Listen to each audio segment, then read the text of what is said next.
What are pageant judges looking for?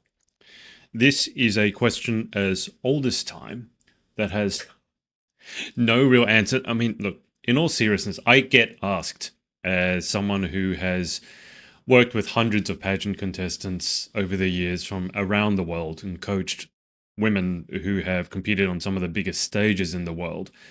One of the questions I get most often is, what are judges looking for? And I understand it because you want to, underlying that is, hey, look, I want to do as well at this pageant as I can. And one of the things is obviously you think that knowing what the judges are looking for, that you will be one step closer to achieving that. You think maybe you'll get an edge up, a step up over your competition. But here's the thing. There's a lot of assumptions with that question, and I think a lot of those assumptions are wrong. First off, let me give you an analogy. I think that when it comes to pageant selection, as well as what is a judge looking for, it is not a science. It's not 1 + 1 = 2. It is much more like dating.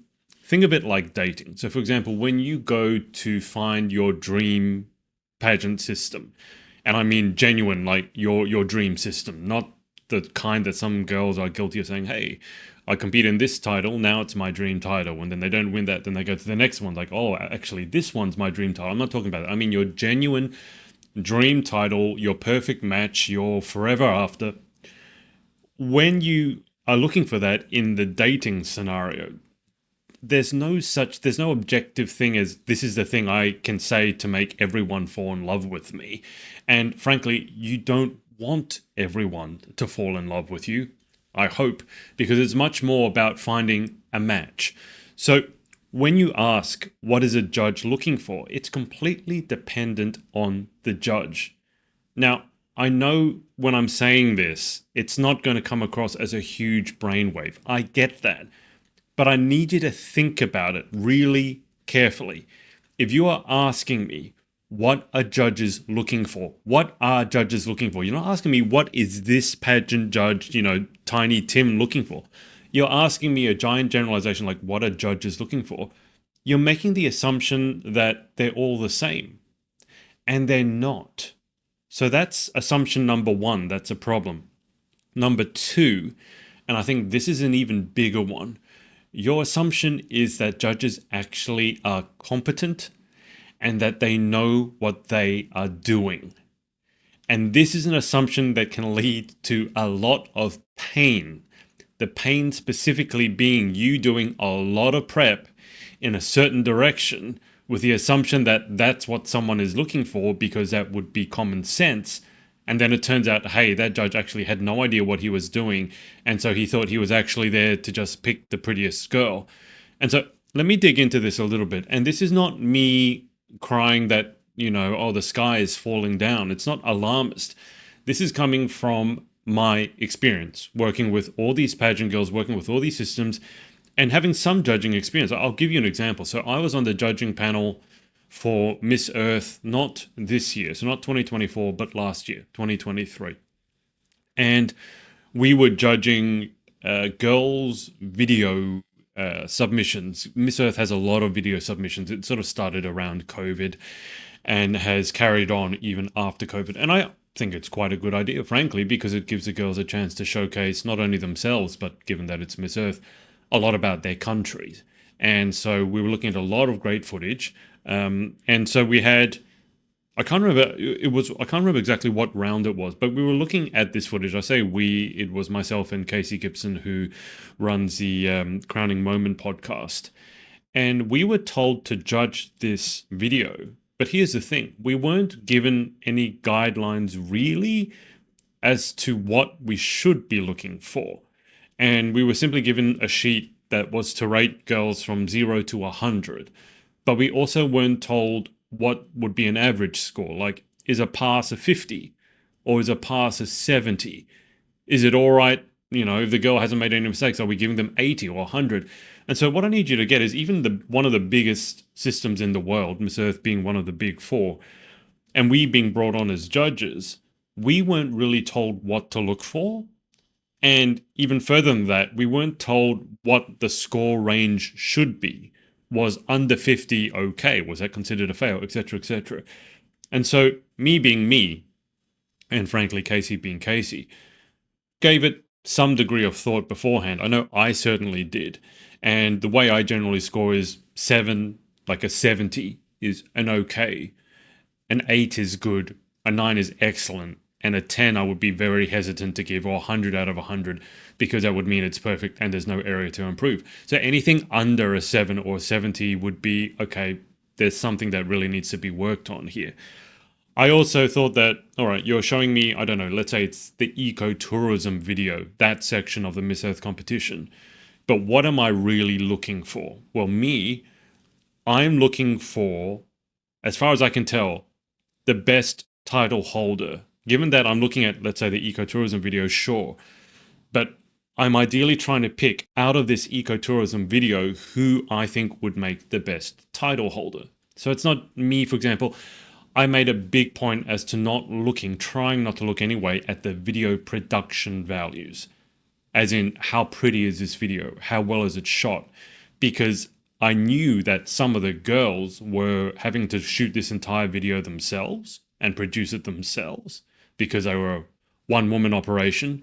But I also knew that some of the bigger countries had entire video editing teams behind them. And so it wasn't fair. If I am looking as a judge for the best title holder, it's not really fair to look at just the video production value, because that may have nothing to do with the girl who submitted it. That might be the video editing team behind them. Now you might say, well, hey Adrian, if they've got a big team behind them, that's a plus. And yes, it is. But then, again, every judge is different. It comes down to me going, well, I don't think that's fair. I shouldn't be picking a girl based on their video production team, because it's not them, first off. And secondly, even if it was kind of, you take them on as a team rather than just as an individual, there's no guarantee that team is going to stick together. So I tell you that story to give you some context as to why I think asking me what a judge, or even asking yourself, what are the judges looking for? I think it's a very, I'm not going to say dangerous path to go down, but I think it may be a giant waste of your time, because every judge is different.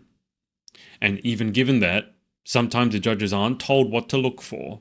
And then past that, I know of a big system here, one of the biggest, one of the top 4, at least here in Australia. And they would bring on celebrities to judge. Now, this is a pet peeve of mine. I don't think that your judges should be more of a focal point for your pageant than your contestants are. But even given that, my point is they were bringing on, I call them Z-list celebrities. They were celebrities from reality TV shows that I never watched, and frankly, most people didn't know who they were. But it's not like they came on and did any work as to, okay, here's what we should be looking for. The director didn't take any time to instruct them what they were looking for, like even giving them a piece of paper saying, hey, we're not looking for the prettiest girl. We're looking for a girl who embodies this or this. There was none of that. And so you ask me again, what are judges looking for? These judges thought they were judging a modeling show. They were looking for the prettiest girl. They were looking for, I don't know, the tall or the blonde or wearing a certain type of gown or with a certain type of figure. All the things that we in the industry say, oh no, pageants aren't looking for that anymore. Well, it comes down to what the judges are looking for.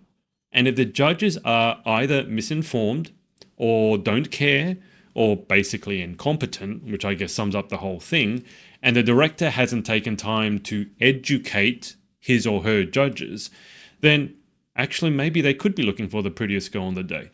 So all this to say, you're making a giant assumption when you think that there is one thing that a judge is looking for, because all judges are different, and not all judges put in the same level of care. I would go in, for example, to look at a contestant's social media presence. I would. I know a lot of judges don't. And I've had conversations behind the scenes, quite disturbing ones, frankly, where judges would say, oh, if I need to spend any more time, I was suggesting we needed longer than a 2-minute interview to really get to know the girls. And I always will remember that one of the other judges said if I had to spend more than 2 minutes talking to these girls, I'd go crazy. Like, she obviously didn't think it was important to do the interview section, make it a bit longer. So all that being said, if it's a better run or more well-established system, and the judges have more of a track record. Let's call them professional judges. But when I say professional, I mean competent judges. And judges who know what the system are looking for, judges who will do their homework, judges who know how to ask a question and how to judge it appropriately. If you assume all of that, which is a giant assumption, okay? But if we assume that the judges are actually competent and know what they're doing, then we can probably answer the question a bit more effectively. But it's not going to be difficult. If you ask me what a judge is looking for, a competent judge, you know they're going to be probably looking for authenticity, hard work, someone who reflects the values of the system. Remember when I gave you that dating analogy? So, okay, if it's an eco-focused pageant, is the woman you're interviewing someone who has an eco-focused advocacy? It's someone who walks the talk. But none of this should be rocket science to any of you. If you've given any amount of thought to it, it's like, yeah, well, okay, I want to portray myself as authentic, obviously. I don't want people, when I sit down, the judges think, wow, that's an inauthentic girl, I'm going to pick her. Authenticity, hard work, articulate, all those things, well-spoken, well-balanced, well-rounded, all those things you could think of. So the question isn't what are the judges looking for, because obviously they're looking for someone who's hardworking, authentic, etc., well presented, well spoken, confident. What it really comes down to is, are you able to project that to the judges? That's a giant different question. Of course, the judges, if we're assuming they're competent, of course they're looking for authenticity. No one is looking for inauthenticity. But the question you should be asking yourself is, well, how do I project that? Because I might tell you that judge is looking for someone who works hard. Okay, all the girls, give or take, a lot of the girls are going to have worked equally as hard as you for the title. So the question then isn't what are the judges looking for? The question then becomes, how am I able to best portray, project, get across to that judge that, hey, I'm the hardest working one here, or hey, I'm the most authentic one here, or even at a more generalistic level, hey, I'm the best choice for your title holder, and let me show you why. Let me get across to you in your head, in your judge's brain, that I am the best pick for your title holder. But that's a different conversation, isn't it?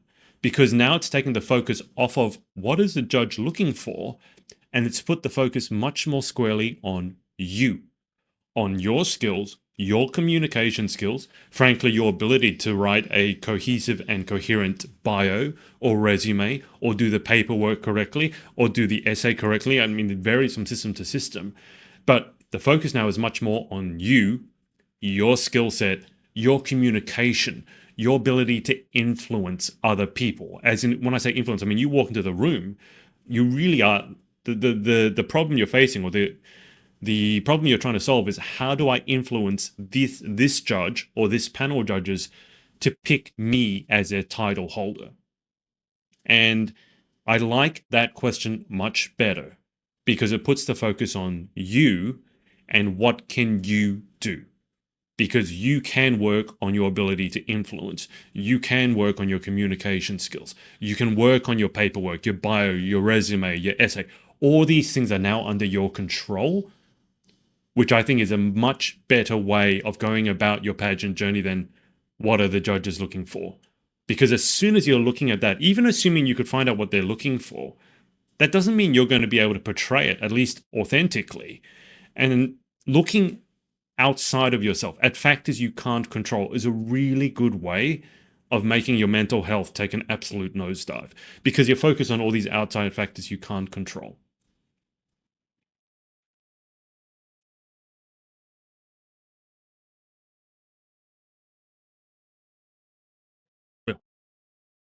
So if I was to sum this up, I would say asking what the judges are looking for, it's a bad question because it puts the focus outside of you on factors you cannot control, and it makes a whole load of assumptions, specifically that judges are competent and care, number one. I know a lot of them do, but I also know a lot of them don't. And number two, that all the judges are looking for the same thing. They're not. They're individuals. Remember that dating analogy that I gave you at the beginning, the top of this piece? It's like dating. You got to find the right fit. Not everyone is looking for the same sort of person. And so at the end of the day, if you ask me what are judges looking for, I'm going to turn that question back to you and say, well, okay, I get that. You want to do well. Let's put the focus back on you. How are your skills? How is your communication? How is your ability to influence? How is your walk? How is your ability to portray? All that hard work that you've done, great. But how good are you at communicating that? Because if you've done all the hard work, but you're unable to communicate it, specifically in interview, or you're fun, you're authentic, and you're all these things, but you're unable to portray that on the runway, you don't present yourself well, you don't present yourself with confidence, then it doesn't matter what the judges are looking for because you weren't able to show it. So, work on your skills. Don't worry so much about what a hypothetical judge out there may or may not be thinking. Work on you, and the big bonus with this is you work on you, your communication skills, your presentation skills, your confidence. You're going to be able to take that at the end of your pageant journey and use that as a giant asset for yourself moving forward, no matter what you decide to do. No matter what career, it's going to be important in your career for sure. Your family, your friendship, your relationships, all of that stuff. Or your ability to communicate, influence is going to be important in your life moving forwards. So focus on you, on doing you, staying in your lane, protect your peace, as we like to say. It'll be better for your mental health. And at the end of the day, you'll know. You'll know whether you did it or not, whether you communicated to the best of your ability. And if you did, and they're not looking for you, it's no different, and you don't win, it's no different to you go on a date with someone, a first date. You know, you're both good people, but you just don't click. It's not to say one of you is wrong or that you need to change who you are. Sometimes it's just not meant to be. Don't get that stuck in your head that, oh, this is my system and I have to win it. And if I don't win it, it means there's something wrong with me. That's a shortcut to, mental health Paursville, if that makes sense. If you have any questions about this, I'm going to leave it there. If you have any questions about this, let me know. But I really hope that helps. Next time you're asking yourself, what are the judges looking for? Bring it back to you. Okay, focus on you, because that's something you can control. The judges, you can't.